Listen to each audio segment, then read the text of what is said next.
Alright, so today we're viewing a scenario where Iceland forms an empire. So before we get into the video, just know that this video is heavily inspired by Addy's Bro, and I watch him a lot, so that's a big motivation for me in this. Also, a big disclaimer, basically, for Iceland to actually form an empire in this, and for everything to actually work, Iceland's gonna need a lot of buffs. So, yeah, without further ado, let's get right into the video. So, right now, they're just this large, and for them to form an empire, they're obviously gonna need to expand a lot. Because, they probably want their Viking realm. So, over here, in Norway, they were a former Viking nation, so that's pretty good for Iceland. And since they're both former Viking nations, I think they do good as allies. So, yeah. Iceland would send some diplomats over to Norway where they would agree upon a military alliance. Okay, so now that Iceland is allied with Norway, they're both pretty much thinking the same thing. Denmark. Denmark is one of the smallest of their neighbors, and they're all like in the Viking realm at some point. So, and they have a pretty strategic zone. Iceland wants a Denmark for Greenland, and Norway wants Denmark for, well, Denmark. So, this is their deal. Norway gets all of Denmark. Iceland gets a large chunk of Greenland, as the rest of it's a little bit too hard to handle. Okay, so now here we have the map. Both Norway and Iceland have both declared war on Denmark. So, first of all, Norwegian troops would begin to move south into the peninsula of Denmark. I don't know what its real name, probably is that. They'd quickly sweep through, and then they'd finally capture Copenhagen and that island right there. Then, Iceland begin its campaign. They'd first start landing right here, as they need some sort of foothill, on Greenland itself. Then they'd, start heavily landing a bunch of troops on the south. You see, this is like a more populated area of Greenland, so their goal is to make most of their government collapse. Soon, let's say the capital's right here, they'd soon finally just reach the capital, and Greenland, you could say Denmark probably has a lot of troops there, but in this scenario, they don't have enough to match Iceland's strength. So they'd sweep through, and slowly but surely, these two parts would connect. The landings would go into play, and then finally, Greenland would just collapse. All of Greenland would then surrender over to Iceland.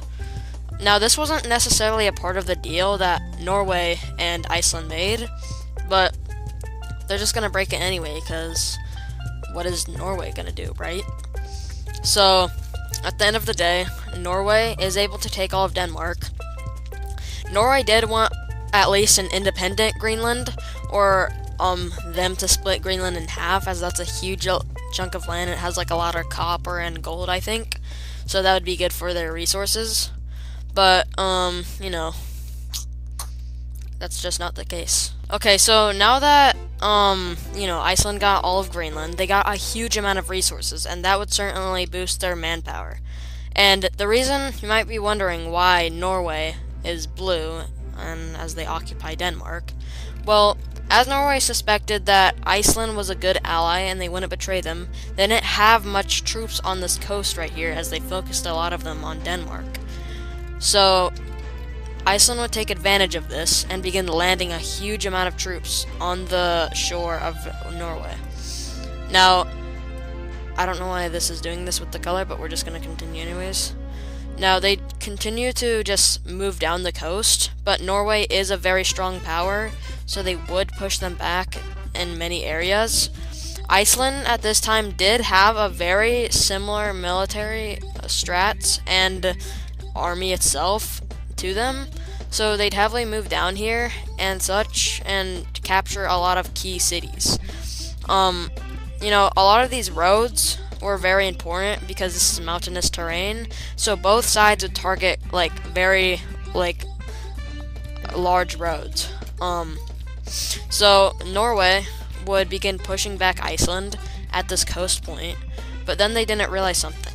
See, even though they had a lot of troops down in Denmark, they withdrawed a lot of them over here. But Denmark is a very flat country, so they very quickly, in a matter of a few hours, they'd quickly take Denmark. With this new area, they're able to stop all sea access to Oslo, the capital of Norway, cutting them off from the rest of the country. From there, they'd push up, destroying a lot of areas that Norway had, including their nickel-pumped areas. Finally, they'd lay siege on Oslo, and Norway would capitulate. At this point, Iceland has made itself a pretty large empire. Also, forgot to color this in, so I'll just do that now. We're gonna forget that was not on Norway's side the whole time. So now you can see they have themselves a pretty large empire, but they want it to be bigger. But right before they could expand into other areas in Europe, something would happen. Britain, Germany, and Sweden would all begin to form their own coalition against Iceland to stop their ruthless attacks. Finally, they would all mobilize their troops and get ready for invasion. The first troops that were launched would be in Greenland. As I said earlier, Greenland is very flat, so just like the invasion of Norway, Greenland would surrender fast. Norway is pretty packed, full of mountains, but Sweden is used to this terrain, so Sweden would be focused on this invasion, and this was one of the most militarized parts of Iceland's empire at this point, but they just could not handle the wrath of Sweden, as they're pretty disconnected. But that would not stop them from holding on to key areas. Now over here, Britain would land several, maybe thousands of troops over on this coast. And this was the most populated area of Greenland, I believe. Maybe it's the southern tip, not sure. But we're just gonna say that it is. So over time, they'd start pushing them back more and more. But right along this area, up here and then here, Iceland would hold a pretty good front line. But as this was all going on, more people would begin to join the coalition. First of them is Finland, as they're also in the Nordic region. Then France. And then, over here, as Canada thought that they, Iceland was threatening their power over the northern region, thinking they wanted to expand, they'd begin sanctioning all of Iceland's territories, which would cause a huge blow to their economy, and so would these other coalition countries. Soon, all of the Benelux region would join, not Iceland's team, it's my fault. They would join the coalition. As this time was going on, there was news about it all over the world, but they believed that the coalition could handle it, and for fairness of Iceland, we're not going to add NATO or anything. Forgot to mention that in the first half of the video. But anyways, let's continue. Over here, Norway would begin to get pushed back, and they'd start to push further and further into Iceland's area over here, and Iceland thought they did have a good grasp over this area, but apparently not, because they didn't have enough manpower for a whole European coalition. They were not prepared for that. So they'd close in on Oslo, just like Iceland did to Norway. They'd start to lay siege on Oslo, and finally, as British and French troops and Swedish troops all moved in, Oslo would be pushed back. Luckily, Iceland was able to withdraw many troops from that sector. Also, I think this is Svalbard over here. This would immediately fall to the coalition. And at this point, finally, Norway is liberated. And then over here, Iceland does not have enough manpower. I mean, look at them. They don't have enough manpower to hold all of this.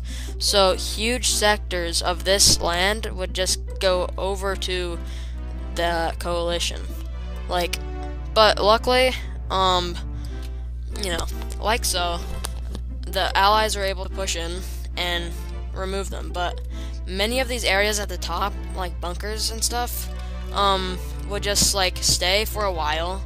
until they ran out of supplies and would finally have to surrender, as well as the other areas of Greenland. Now, over here, we have a push into their main front on Greenland. Now, this would be very hard to attack, as Iceland had a lot of troops here.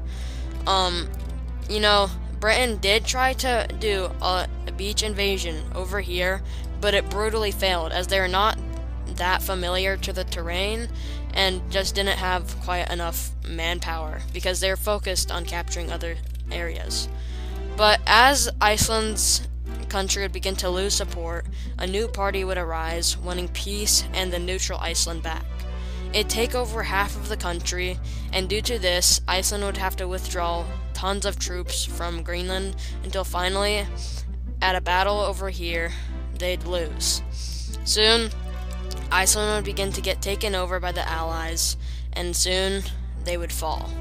The war was over, and Europe was at peace again. Okay, now let's take a look at a peace treaty.